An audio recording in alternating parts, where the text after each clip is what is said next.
preciso de um renovo. O Senhor é bom em todo tempo, todo instante. Muito bom poder estarmos reunidos aqui nessa tarde, início de noite, para exaltarmos o Senhor e bendizermos o seu soberano e excelso nome. Hoje iremos prosseguir com a série de mensagens Encontros com Jesus. Para isso eu convido você, por gentileza, a abrir a sua Bíblia comigo no Evangelho segundo escreveu Lucas, capítulo de número 5. A leitura será feita a partir do versículo de número 17. O texto fala da cura do paralítico de Cafarnaum.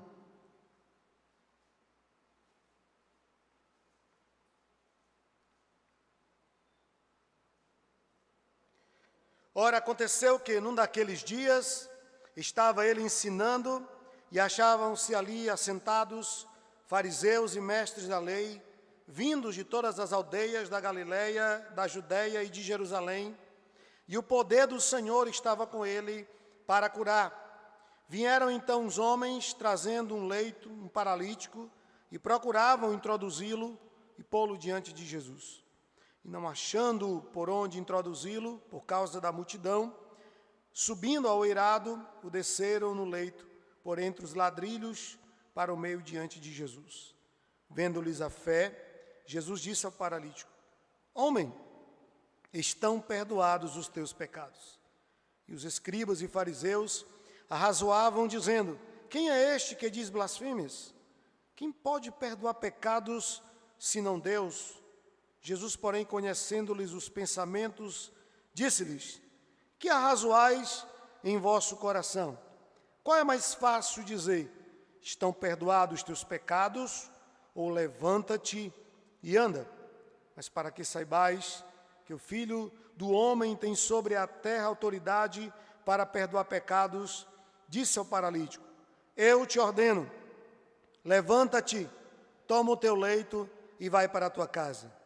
Imediatamente se levantou diante deles e, tomando o leito em que permanecera deitado, voltou para casa glorificando a Deus. Todos ficaram atônitos, davam glórias a Deus e, possuídos de temor, diziam: Hoje vimos prodígios. Quem pode dizer amém? Vamos orar ao Senhor. Pai, essa é a Tua palavra e por ela damos graça, pois a Tua palavra é a verdade, pois a Tua palavra é viva e eficaz, pois é a Tua palavra que nos direciona o caminho, que nos conduz no caminho da verdade, a fim de que possamos honrar e dignificar o Teu nome. Nossa oração nesse momento é que o Teu Espírito fale conosco através da exposição da Tua poderosa e bendita palavra. Que cada um de nós, cada coração aqui presente neste culto possa ser tomado de temor e tremor, de reverência ante a Tua presença.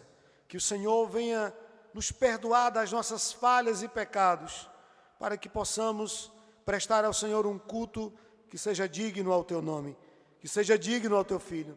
Então vem purificar o nosso coração e a nossa mente de tudo aquilo que não Te bendiz, para que a nossa mente, o nosso coração, esteja totalmente cativa à Tua presença e à Tua voz. Santo Deus, eu oro assim agradecido, em nome de Jesus. Amém. Meus irmãos, esse extraordinário milagre está registrado nos 3 evangelhos sinóticos. E isso serve para medir a importância deste milagre. Nem todos os milagres que Jesus realizou estão em todos os evangelhos, pelo menos nos sinóticos. Mas esse, como alguns outros poucos milagres de Jesus, estão registrados nos 3 evangelhos. Evangelho segundo Mateus, segundo Marcos e segundo Lucas. Jesus operava milagres e essa foi uma parte importante e marcante do ministério de Cristo, a operação de maravilhas e de milagres. E quando Jesus, ele operou milagres em seu ministério, ele tinha pelo menos três propósitos básicos. O primeiro propósito dos milagres de Jesus era manifestar a glória de Deus. Não foi só nesse momento, mas em muitos outros textos nós encontramos tanto aquele que foi alvo do milagre, como as testemunhas glorificando a Deus e dizendo que Deus realmente era com o Senhor Jesus e que Deus era dignitário de honra, de glória e de louvor. Todos os milagres de Jesus, e não apenas os seus milagres, mas toda a sua vida, tudo o que ele fez, tinha como alvo a glória de Deus, a glória do Pai. Ele declara isso no capítulo 13 de João, quando diz que veio para cumprir a vontade do Pai e não a vontade dele mesmo. Um outro propósito dos milagres é autenticar, ou era autenticar, o ministério de Jesus. Pois através dos milagres, as pessoas reconheciam que Jesus era o Messias, que Jesus era o Filho de Deus. Milagres como, por exemplo, a ressurreição de Lázaro, que encontramos no Evangelho segundo João, capítulo 11, o texto diz que muitos creram que ele era o Messias a partir daquele grande milagre que Jesus realizou pelo poder de Deus, pelo poder do Pai. De certa forma, os milagres, eles autenticavam a autoridade messiânica de Jesus, como quando ele acalmou a tempestade. Quem tem poder sobre a natureza, a não ser o próprio Filho de Deus? E um outro propósito dos milagres de Jesus era mostrar a parte pedagógica do reino, pois cada milagre tinha também um objetivo de instruir, de ensinar, de trazer e deixar uma lição que deveria ser refletida por todos aqueles que viram, testemunharam e aqueles que leem sobre os milagres, como é o nosso caso hoje, 2000 anos depois. Cada milagre que Jesus realizou não era apenas para restaurar a vida de alguém, não era apenas para mudar a história de alguém, mas cada milagre que Jesus realizou tinha o propósito, tinha o objetivo de trazer lições de vida práticas. E quando nós estudamos e lemos a história dos milagres, nós somos extremamente abençoados e crescemos em edificação espiritual, porque aprendemos lições preciosas, como humildade, perseverança, fé em Jesus. Todas essas lições, elas são adquiridas a partir desses milagres que Jesus realizou. O evangelista Lucas chega a dizer que não haveria pena, tinta e papel suficiente para descrever, para registrar todos os milagres que Jesus realizou. Nem todos os milagres que Jesus fez estão registrados pelos evangelistas, mas os que estão aqui estão com um propósito. Nenhum deles está aqui por um acidente, por um descuido do escritor, mas pela própria inspiração do Espírito Santo, e há propósitos nisso. E existem razões para que esses milagres possam estar aqui nas Sagradas Escrituras. Então, voltando para o texto de apreço hoje, vamos nos situar cronologicamente aqui no tempo e no espaço. Jesus havia deixado a Judéia e ido para a Galiléia desde o momento em que João Batista foi preso. Isso está no Evangelho segundo Mateus, capítulo 4, verso 12. O evangelista registra que no momento em que João Batista foi preso, Jesus deixou a Judéia e foi para a região da Galiléia. Naquela época, o território de Israel, ele era mais conhecido como a região da Judéia, a antiga tribo de Judá. Mas não existiam judeus só na Judéia, que era na parte sul ali da Palestina. A Palestina estava distribuída em algumas regiões. Nós temos no sul a Judéia e a principal cidade de Jerusalém. Nós temos na parte setentrional Samaria, e várias cidades ali foram visitadas por Jesus. Várias histórias, como da mulher samaritana, aconteceu nessa região de Samaria.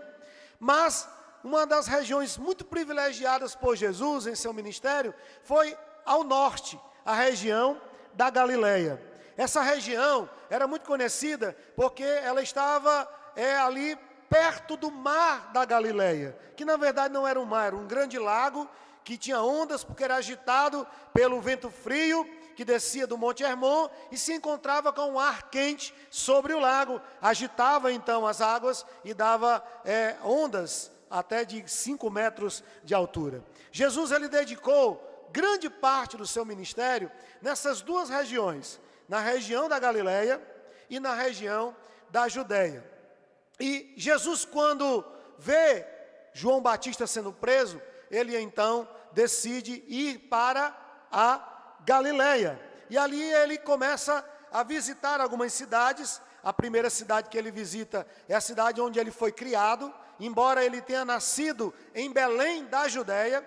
E a cidade de Belém ficava bem próxima a Jerusalém, cerca de 10 quilômetros ao sudoeste de Jerusalém. Jesus ele nasce em Belém porque era parte da profecia. O profeta Miqueias, por exemplo, no seu livro, no capítulo 5, verso 2, diz: "E tu, Belém Efrata, pequena demais para figurar como grupo de milhares de Judá, de ti me sairá o que há de reinar em Israel, e cujas origens são desde os tempos antigos, desde os dias da eternidade." Então, nas vésperas de dar à luz, o imperador romano, ele promulga um edito ordenando que todos os judeus deveriam participar de um censo.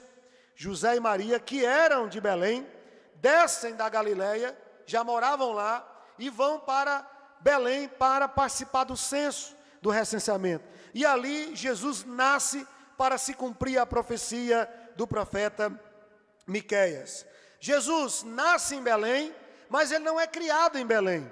Ele é criado em Nazaré, uma aldeia que ficava na Galileia. Uma aldeia muito pequena, muito pobre, que ficava ali naquela região. E também o fato de Jesus ter sido criado na Galileia, em Nazaré, do seu 1 ano de idade até os seus 30 anos de idade, também fazia parte do plano de Deus, porque havia uma profecia de que ele seria conhecido como o Nazareno.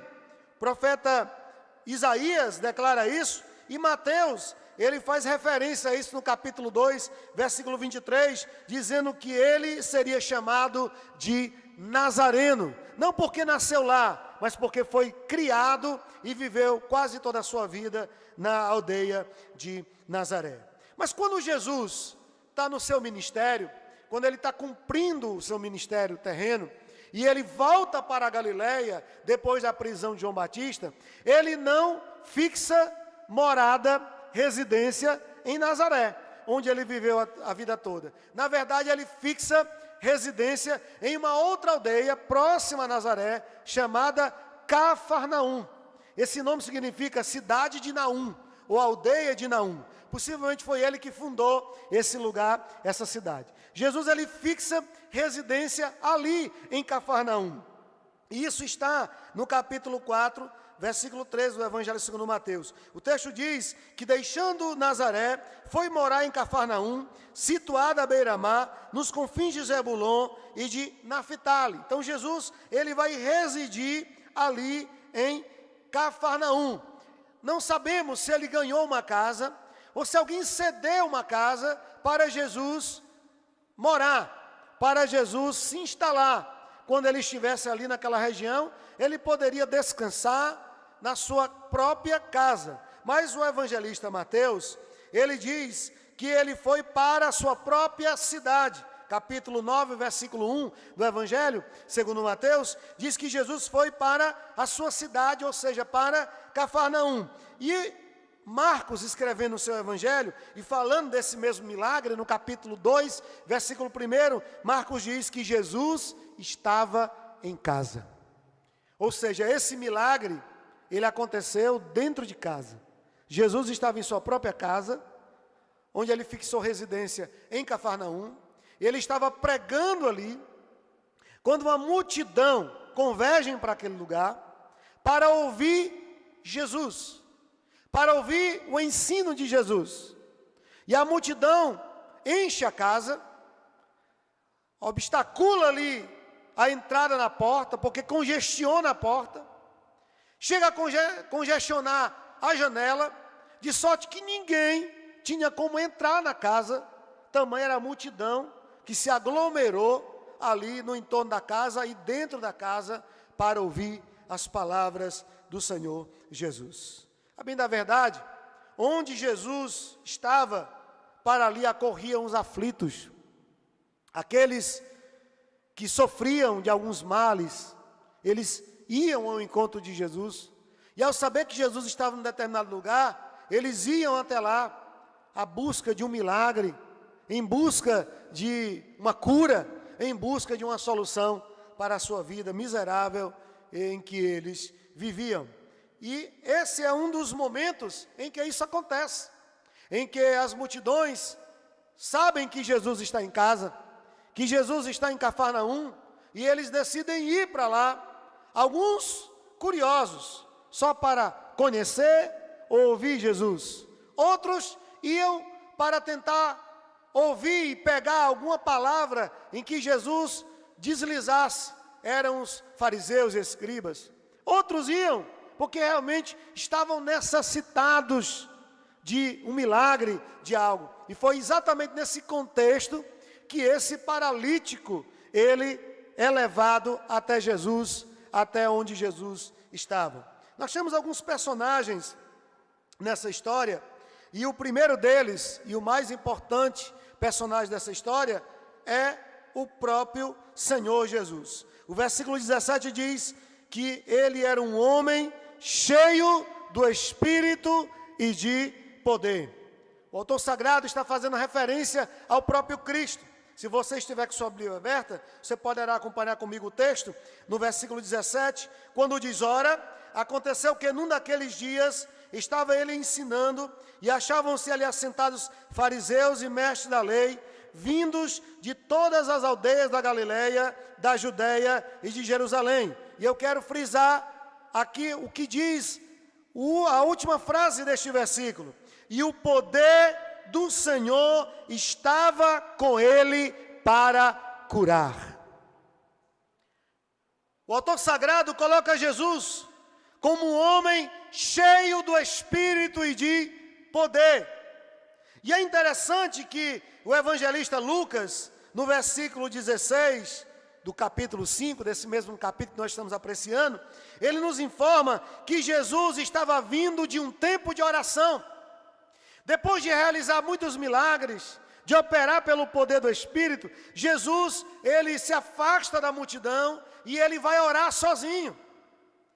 Esse não foi o único momento em que Jesus fez isso. Jesus, ele tinha o costume de se reservar, de estar em particular, ou no máximo com 3 discípulos, que ele sempre chamava, Pedro, Tiago e João, e ele ia orar ao Pai.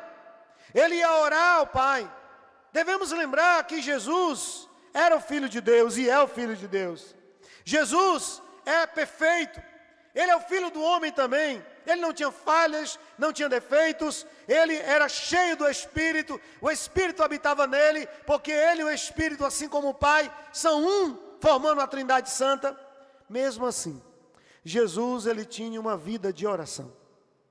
Ele dedicava tempo à oração. Por isso, irmãos, podemos chegar à conclusão que a fonte do poder de Jesus estava na plenitude do Espírito e na comunhão que o Senhor Jesus tinha com Deus. Ele era um homem cheio do poder do Espírito e que buscava esse poder do Espírito. Eu particularmente, e respeito quem pensa contrário, eu penso que Jesus, ele nunca usou nenhum dos seus atributos incomunicáveis. Enquanto ele esteve aqui como homem na terra, ele realmente abriu mão do uso livre dos seus atributos para viver plenamente a sua humanidade e cumprir a vontade do Pai. Não que pensar diferente tire a humanidade de Cristo, mas eu acredito que dessa forma nós temos plenamente Cristo como homem. Quando Paulo diz em Filipenses que ele se esvaziou, a kenoses ali, ele está falando de que Jesus abriu mão do uso desses atributos para depender plenamente de Deus e do Espírito Santo. E eu entendo isso a partir de textos, como por exemplo, Isaías capítulo 61. Lá, o profeta Isaías, ele vai predizer o ministério do Messias. Ele diz que o Espírito do Senhor Deus estaria sobre ele, porque ele seria ungido para pregar boas novas aos quebrantados, seria enviado para curar os algemados, para curar os quebrantados de coração, para proclamar libertação aos cativos e pôr em liberdade os algemados, para pregoar o ano aceitável do Senhor e o dia da vingança do nosso Deus, também para consolar todos os que choram e para pôr sobre os que em Sião estão de luto uma coroa em vez de cinzas, óleo de alegria em vez de pranto, vestes de louvor em vez de espírito angustiado, a fim de que esses se chamem cavalos de justiça, plantados pelo Senhor para a sua própria glória. O próprio Senhor Jesus, ele confirma essa profecia em Lucas capítulo 4, verso 17, quando é dado para ele o livro da lei, e é dado exatamente do profeta Isaías, e ele procura esse texto, ele lê diante da sinagoga, e após ler, ele fecha o livro, o rolo, e diz: hoje se cumpriu no vosso meio esta profecia, porque Isaías dizia a respeito a mim, eu sou o cumprimento desta profecia.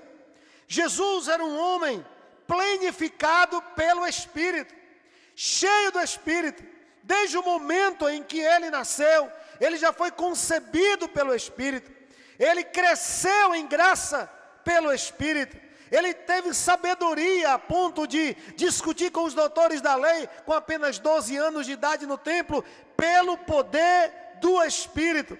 Jesus foi batizado pelo Espírito no batismo em águas. Jesus foi conduzido pelo Espírito ao deserto para ser tentado por Satanás. E Jesus, pelo poder do Espírito, ele fez grandes e poderosas obras para a glória de Deus. Pelo poder do Espírito. Um outro detalhe digno de nota é que Jesus, ele tinha uma vida de devoção a Deus. Jesus nunca abriu mão de sua vida de comunhão com o Pai, em detrimento até mesmo da obra de Deus. Muitas vezes, depois de uma manifestação de poder e milagres, Jesus, em vez de esperar ser ovacionado pelas multidões, ele se afastava, saía de forma muito discreta e ia orar sozinho ao Pai. E ia orar sozinho a Deus. Porque Jesus era esse homem, ungido pelo Pai e cheio do Espírito e de poder. Mas um outro personagem que temos aqui é o pecador cheio de fé. Eu estou me referindo ao paralítico, evidentemente. Versículo de número 20. Vendo-lhes a fé, Jesus disse ao paralítico: homem, estão perdoados os teus pecados. Meus irmãos, na cura do paralítico, nós encontramos uma declaração clara das prioridades que deve ser reafirmada na vida de cada seguidor de Jesus. Jesus nos ensina aqui esta lição preciosa do que deve ser para nós prioridade. O que deve ser prioridade para a nossa vida? A nossa comunhão com Deus, o perdão dos nossos pecados e a nossa vida com o Pai. Perceba, os irmãos, que Jesus percebeu logo de pronto que aquele homem era paralítico. Ele foi descido pelos amigos em cordas diante de Jesus.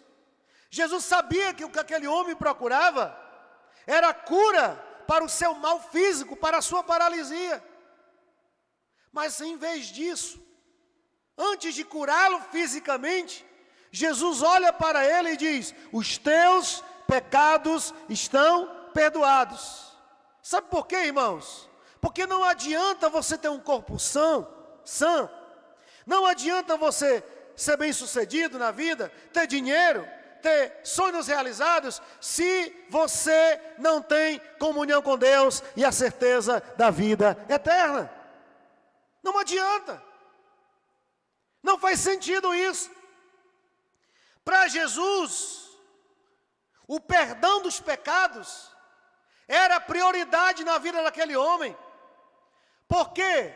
Porque aquele homem, mesmo paralítico, se fosse um homem piedoso, ele poderia ir para o céu. Mas se ele fosse sã, se ele pudesse andar e vivesse no pecado e seus pecados não fossem perdoados, ele iria para o inferno mesmo tendo um corpo saudável. Primeiro milagre que Jesus realiza é o milagre espiritual. É o perdão dos pecados daquele paralítico. Para Jesus, a questão mais importante para qualquer pessoa não eram os males físicos ou a cura física, não era a solução dos problemas familiares, mas para Jesus a prioridade era a vida espiritual das pessoas. Como elas estariam? Como elas estariam diante de Deus? Do que adiantava elas receberem as bênçãos de Deus, se elas não tivessem o Deus da bênção no coração delas e na vida delas? Dennis Allen comenta que, infelizmente, as tendências religiosas dos últimos dias e séculos têm enfatizado muito mais o corpo e o conforto nesta vida do que a preocupação com as questões eternas. As pessoas, ultimamente, estão tão preocupadas no seu bem-estar, na realização dos seus sonhos e projetos, do que na sua comunhão com Deus. As igrejas que prometem uma vida financeira abastarda, as igrejas que prometem a solução de todos os problemas, desde as doenças sendo curadas, as possessões sendo exorcizadas, até uma vida farta na terra e próspera. Essas igrejas estão abarrotadas, não cabem mais. Cada vez mais as pessoas estão procurando esse evangelho que não é genuíno, é um evangelho que atende apenas os anseios humanos, que satisfaz o ser humano para que ele possa alcançar um bem-estar aqui nessa vida. Sim, irmãos, nós acreditamos que o evangelho, ele tem o poder para mudar radicalmente sua vida, inclusive no aspecto social, físico, familiar, mas essa não deve ser a nossa prioridade. A nossa prioridade deve ser a nossa comunhão com Deus.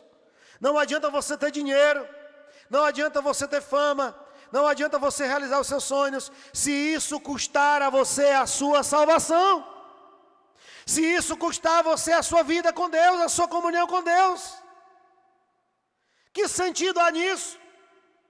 Mas infelizmente, esse evangelho, que não pode ser chamado de evangelho de verdade, ele é muito mais aceito, é muito mais apreciado, porque ele foi construído a partir de uma perspectiva humana, ele foi construído a partir de anseios humanos. É um evangelho pragmático, do toma lá da cá, você vai oferecer, vai dar e vai receber em dobro. Se você fizer isso, você vai receber aquilo. Como se nós pudéssemos, com as nossas obras e atos, comprar a graça e a bondade de Deus. Tudo que temos recebido, a fonte é a misericórdia de Deus, e não nosso merecimento, queridos. Então, cuidado com a famigerada teologia da prosperidade, que promete a você uma vida isenta de dor e sofrimento. E se você não consegue esta vida, eles dizem que você ou está em pecado, ou não tem fé suficiente para crer e ter uma vida próspera.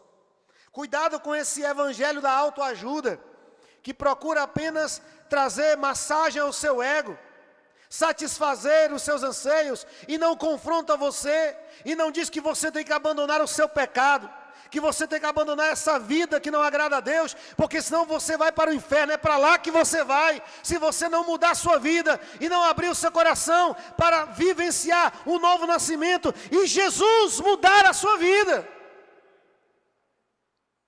Cuidado com essa teologia do coach, que coloca o pecado apenas como um obstáculo que você precisa superar. E tem muita gente aí, atraindo multidões, sentado no seu banquinho, com o microfone na mão, falando palavras bonitas que emocionam, com um fundo musical melancólico, para poder trazer, talvez, massagem ao seu ego, mas não confronta o pecado, não diz que o pecado leva para o inferno, e que você precisa deixar a sua vida pecaminosa, e se converter verdadeiramente a Cristo, e só assim, você terá certeza da vida eterna, só assim.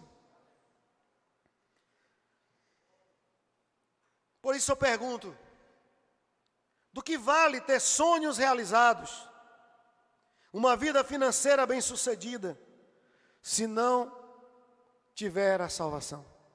Do que vale isso? Qual é o sentido disso? Meus irmãos, o pecado é o maior problema da humanidade. Não tenha dúvidas disso. O pecado é o maior problema do homem. E só Jesus pode trazer solução acerca desse problema. Só Ele pode nos perdoar e nos dar uma vida nova, livres das amarras do pecado. Só Jesus. O terceiro protagonista nessa história são os religiosos de plantão. No versículo 21 nós temos: e os escribas e fariseus arrazoavam dizendo: quem é este que diz blasfêmias? Quem pode perdoar pecados senão Deus? Os escribas e fariseus eram os maiores opositores de Jesus. Você que já leu os evangelhos, já deve ter ouvido inúmeras vezes esses nomes aqui: escribas, fariseus. Eles eram inimigos de Jesus, declarados. E é interessante que onde Jesus ia, eles estavam. Às vezes, quando Jesus chegava num lugar, eles já estavam lá, porque sabiam que Jesus iria para lá.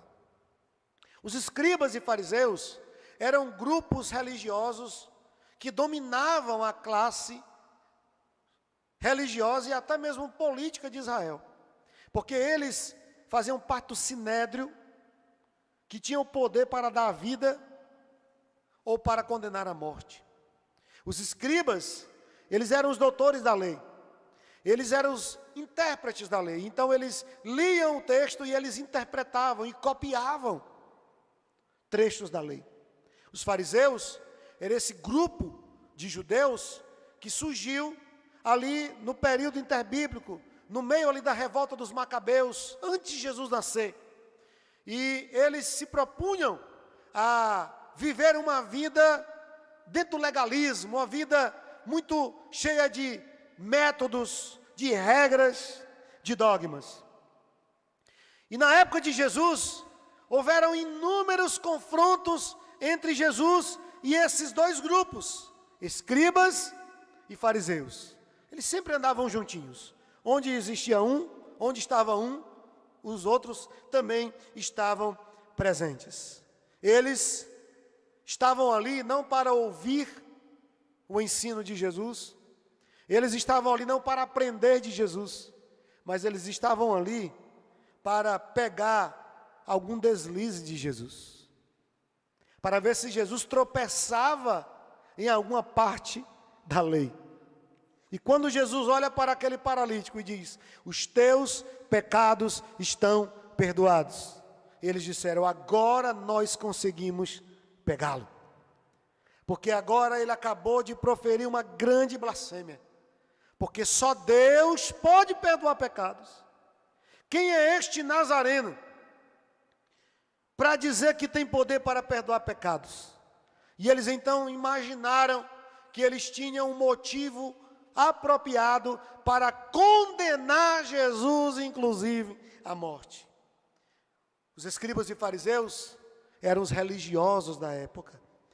Tom Haston, ele diz que fica visível que os inimigos mais implacáveis de Jesus, raramente, eram as pessoas mundanas. Os principais inimigos dos justos são muitas vezes as pessoas religiosas. Esses que frequentam regularmente a igreja, que se sentem mais santos que os outros, são os aferidores de medida, são aqueles que podem apontar o erro do outro, a falha do outro, condenar o outro. São os piores inimigos daqueles que procuram viver uma vida pura e uma vida santa. Até porque os principais oponentes de Jesus eram quem? Os fariseus, os religiosos da época. Os principais oponentes de Paulo não eram os incrédulos, eram os judaizantes. Judeus que se achavam sabedores de tudo. Os principais inimigos da igreja primitiva não eram o Império Romano, eram os falsos mestres dentro da igreja que pregavam heresias e que se achavam com autoridade para ensinar, porque achavam que sabiam mais do que os próprios apóstolos que receberam e ouviram de Jesus. Meus irmãos, a religiosidade, ela pode ser uma grande tragédia para o homem. E eu tenho dito que nós precisamos encontrar o equilíbrio entre a sabedoria e o conhecimento. Eu tenho visto muitas pessoas buscando sabedoria. Conhecimento, mas pouca gente buscando sabedoria. Eu tenho visto muita gente lendo, estudando, pesquisando. A Bíblia, ela nos orienta acerca dessa busca do saber. A Bíblia diz que devemos conhecer, prosseguir em conhecer ao Senhor. É importante saber, conhecer as Escrituras, saber o plano de Deus para nós. Mas, meus irmãos, esse conhecimento sem sabedoria, ele é como uma arma na mão de uma criança. Esse conhecimento sem sabedoria, ele vai destruir, ele vai levar à morte, inclusive da própria pessoa e do indivíduo. De alguém que acha que sabe mais do que os outros, que se sente mais capaz do que os outros, que deixou de aprender, porque uma das maiores ciladas para quem busca avidamente só o conhecimento e não a sabedoria, é que ele acha que já sabe de tudo, e ele para de ouvir e de aprender, e ele deixa de ter um espírito ensinável. E ele vai criar suas próprias convicções, vai criar suas próprias doutrinas, seus próprios pensamentos, firmar isso. E aí está o grande perigo da religiosidade, porque isso é uma forma de religiosidade.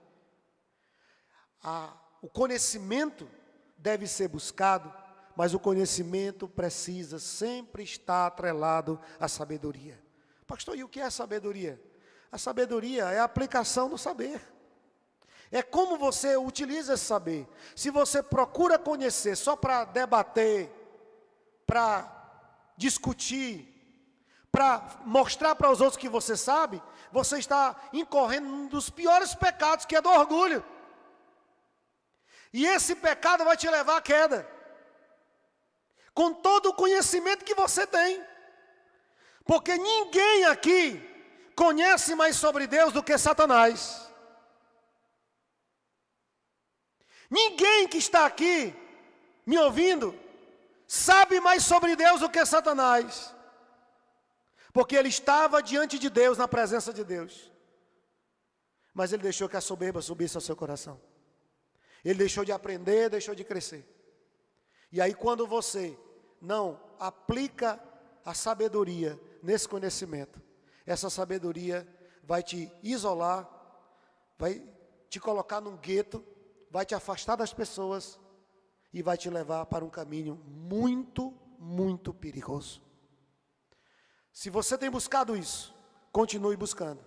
Mas ao mesmo tempo que você dedica a leitura, ao saber, dedique em oração, em consagração, em uma vida de devoção, porque um precisa estar atrelado ao outro.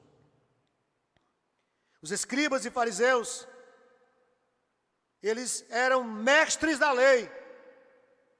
Se alguém perguntasse qualquer trecho da lei, eles saberiam fazer uma exegese aprofundada, porque eles passaram a vida toda estudando sobre isso, mas eles não aplicavam isso na vida deles. Isso não era visto na vida deles. Eles sabiam, eles conheciam, mas eles não viviam isso aí. Por que eu digo que a religiosidade é uma tragédia muito grande para o homem, porque em primeiro lugar ela produz hipócritas. É isso mesmo. A religiosidade produz hipócritas. E Jesus ele denuncia isso acerca dos fariseus em Mateus capítulo 23, versículo 3. Fazei e guardai, pois tudo quanto ele vos disserem, porém não os imiteis nas suas obras, porque dizem e não fazem.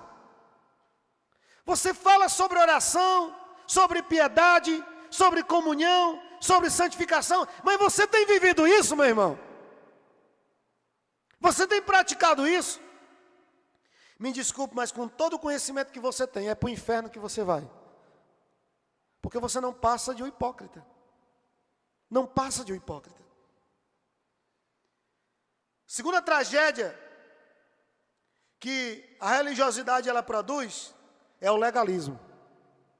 Jesus também, acerca dos fariseus, ele diz em Mateus 23, 4. Atam fardos pesados e difíceis de carregar, e os põem sobre os ombros dos homens, entretanto eles mesmos nem com o dedo querem movê-los. Sabe aquela pessoa que se sente mais crente do que todo mundo? E que a sua vida é baseada em regras de não pode, não pode, não pode.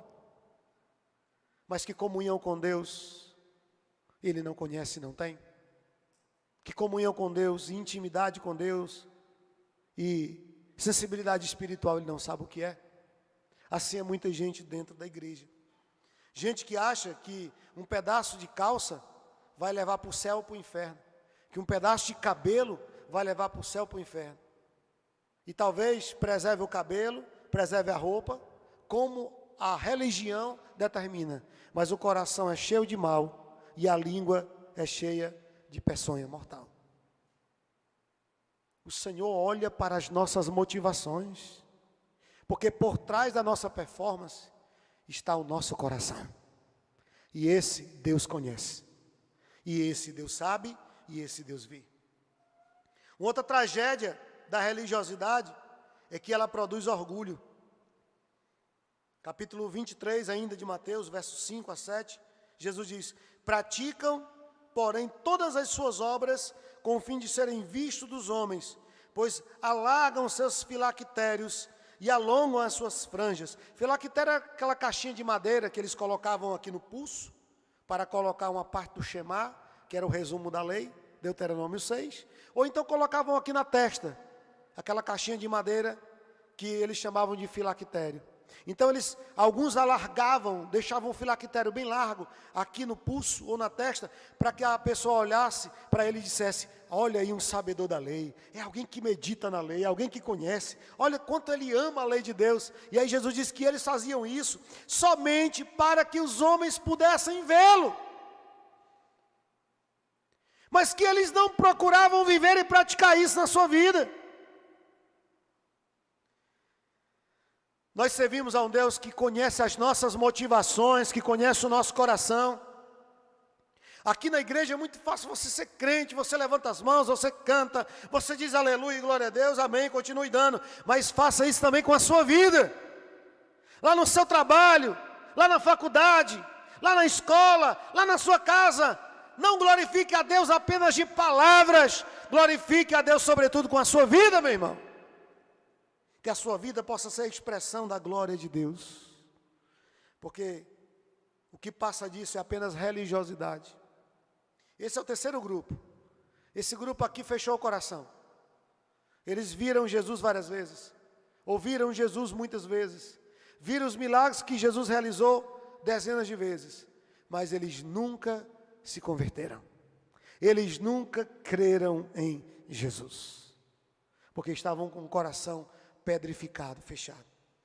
O Dr. John Piper diz que se Jesus voltasse hoje, ele não seria crucificado mais pelos judeus ou romanos, mas ele seria crucificado pelos crentes, porque tem crente aí que se acha melhor do que Jesus até, que Jesus não atenderia às suas perspectivas e demandas, porque ele é mais santo e mais puro do que Jesus. Já imaginou? Você vê Jesus entrando numa boate para falar com prostitutas ali. Foi isso que ele fez com a mulher samaritana. Você já imaginou Jesus perdoando uma mulher que foi pega em adultério? E ele acolhe aquela mulher com amor e graça, mesmo a corrigindo, mas ele não a condena? Para os padrões de muitos crentes hoje, Jesus não é tão santo como deveria ser. Porque a religiosidade faz isso. Devemos voltar o nosso coração para a comunhão com o Pai novamente. Eu não estou aqui dizendo que você deve viver a vida cristã baseada em experiência. Até porque a experiência, ela tem que passar pelo crivo das Escrituras. Mas você precisa de experiências com Deus para humanizar você e para você não perder a sensibilidade espiritual. Porque caso contrário, você se tornará um religioso dentro da igreja. Nós temos então finalmente um milagre extraordinário. Os versos 24 e 25 dizem: mas para que saibais que o Filho do Homem tem sobre a terra autoridade para perdoar pecados, disse ao paralítico: eu te ordeno, levanta-te, toma o teu leito e vai para casa. E imediatamente se levantou diante deles e tomou o leito em que permanecera deitado, voltou para casa, glorificando a Deus. Então vamos acompanhar. Jesus estava cheio do Espírito, porque ele vinha de um momento de oração.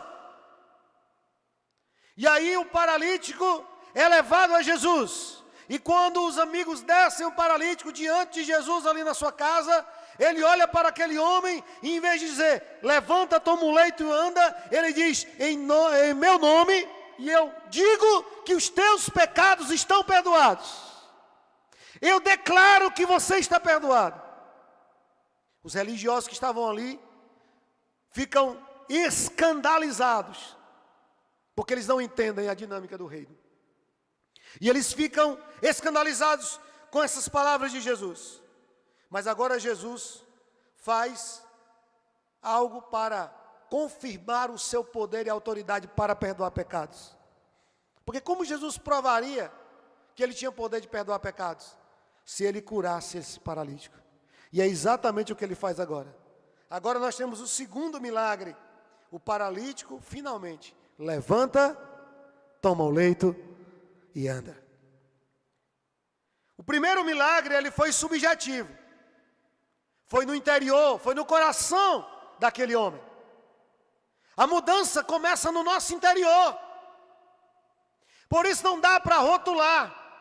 Não dá para você colocar uma capa de crente, uma roupa de crente, falar como crente, ter uma Bíblia de crente. Isso pode acontecer. Mas o primeiro milagre foi no interior daquele homem. Ele agora estava em paz com Deus, porque Jesus perdoara os seus pecados. E agora vem o segundo milagre. E esse milagre agora é objetivo, porque todos viram o paralítico se levantar, tomar a sua cama e sair andando sozinho.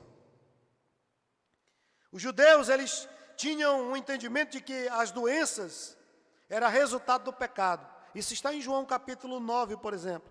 Quando os discípulos, juntamente com Jesus, encontram aquele cego de nascença, o que é que os discípulos perguntam para Jesus? Quem pecou, ele ou seus pais, para que ele nascesse cego? E Jesus então responde, nem ele, nem seus pais, mas ele está assim é para que seja manifesta nele as obras de Deus. E a Bíblia diz que naquele momento Jesus cura aquele cego.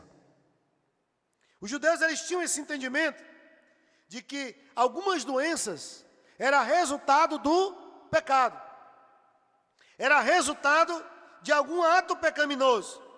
Mas nós sabemos que nem toda enfermidade tem a sua origem no pecado. Por exemplo, o próprio Deus pode infringir uma enfermidade e ferir alguém. Pastor, é isso mesmo. Deuteronômio capítulo 32, verso 29. Deus diz lá, sou eu que firo para depois sarar. Às vezes não é o diabo que está fazendo.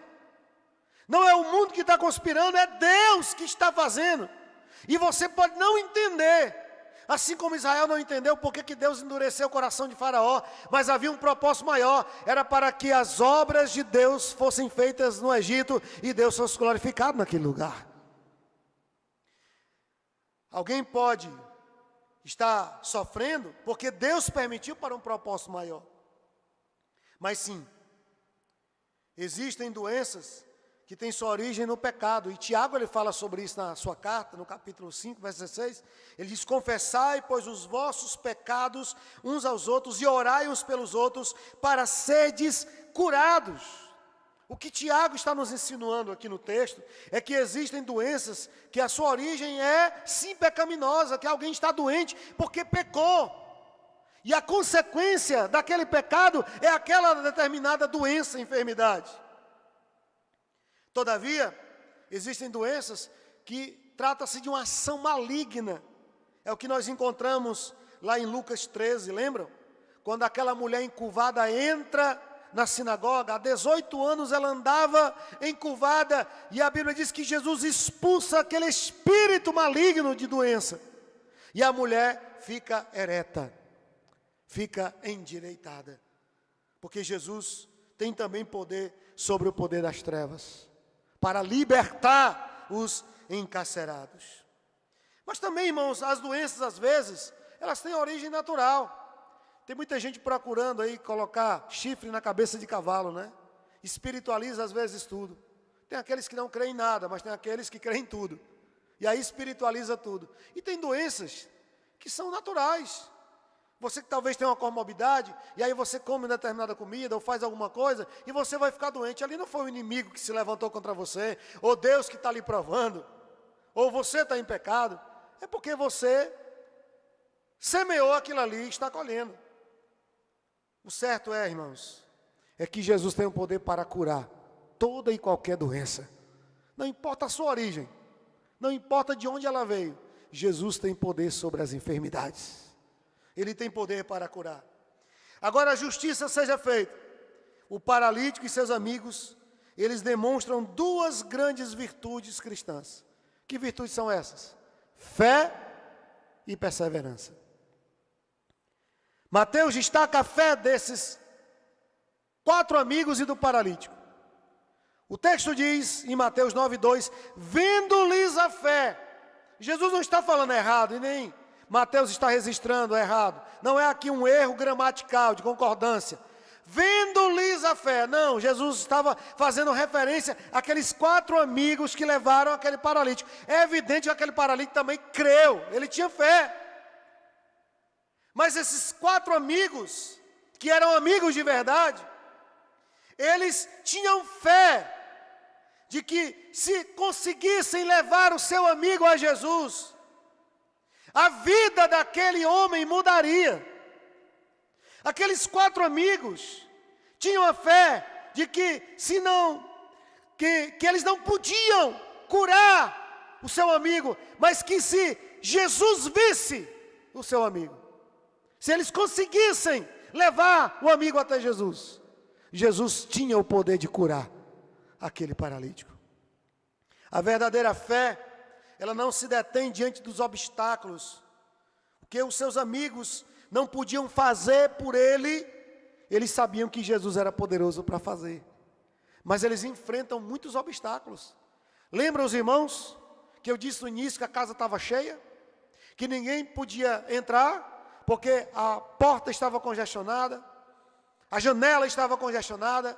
Mas aqueles amigos, quando chegam ali, que vê a multidão dentro e fora da casa, não conseguem introduzir o paralítico até Jesus.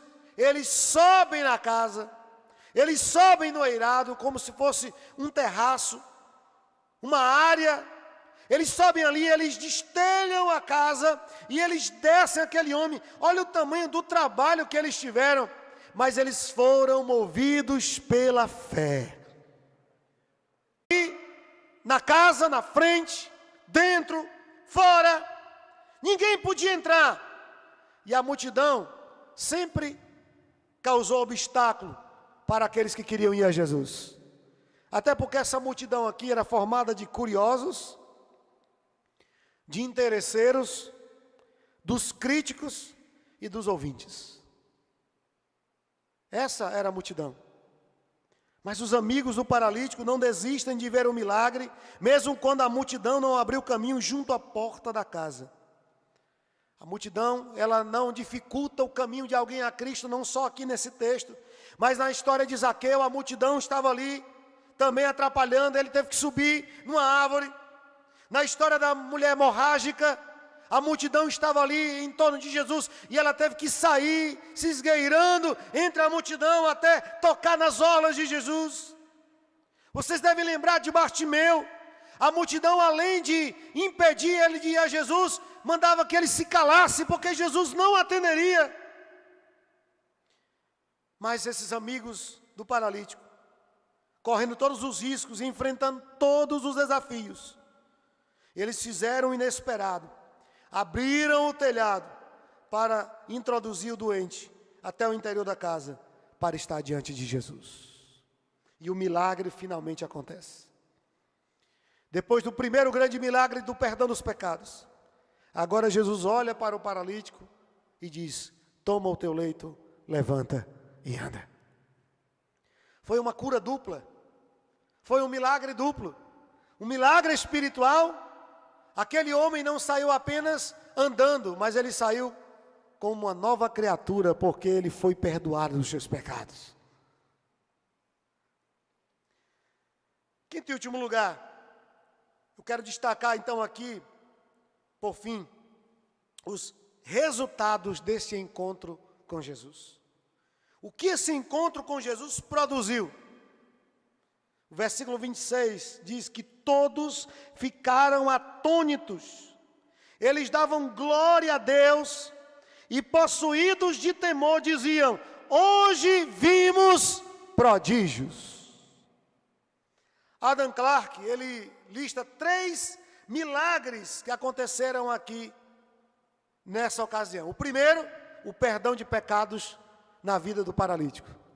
O segundo milagre foi a revelação dos pensamentos secretos dos religiosos, e eles foram desmascarados. E pôde-se ver quem era realmente e por que estavam ali. E o terceiro milagre foi a cura do paralítico.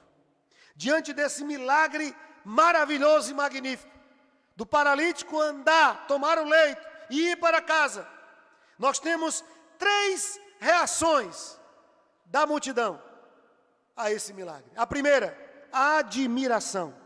Lucas diz que todos ficaram atônitos, como que em choque. Marcos diz que todos ficaram impressionados diante daquele milagre. Em alguns casos, até mesmo esses religiosos que perseguiam Jesus, que confrontavam Jesus, eles ficavam sem palavras diante daquilo que Jesus fazia pelo poder do Espírito. Não tem como você negar o milagre. Você pode confrontar uma teoria, mas o milagre não tem como você negar. Eles ficaram admirados. O segundo resultado desse encontro foi exaltação a Deus. O texto diz que Deus foi glorificado.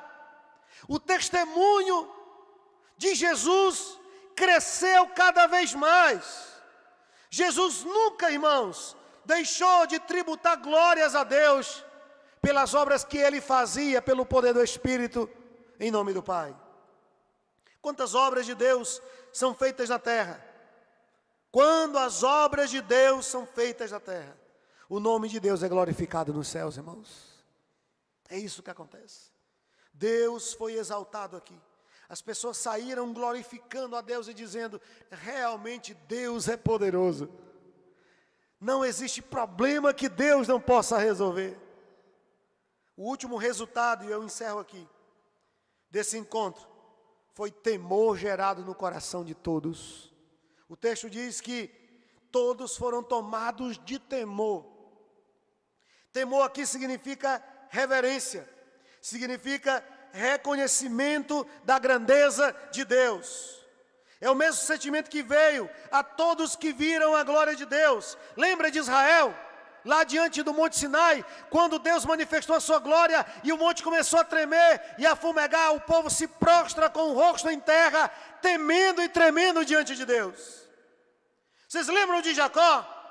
Quando teve a visão dos anjos em Betel, o texto diz que ele acorda e diz: Deus está neste lugar, que lugar terrível é esse? Vocês lembram de Pedro? Lá no mar da Galileia, quando encontra com Jesus e Jesus faz aquele milagre daquela pesca maravilhosa, ele diz: afasta-te de mim, porque sou um pecador. Esse foi o mesmo sentimento que veio sobre Isaías, quando ele viu a glória de Deus. A Bíblia diz que ele cai com o rosto em terra, dizendo: Deus, ai de mim, porque eu sou um pecador. Meus irmãos, não há nenhuma chance de alguém ter tido um real encontro com Cristo e a sua vida não ser radicalmente mudada.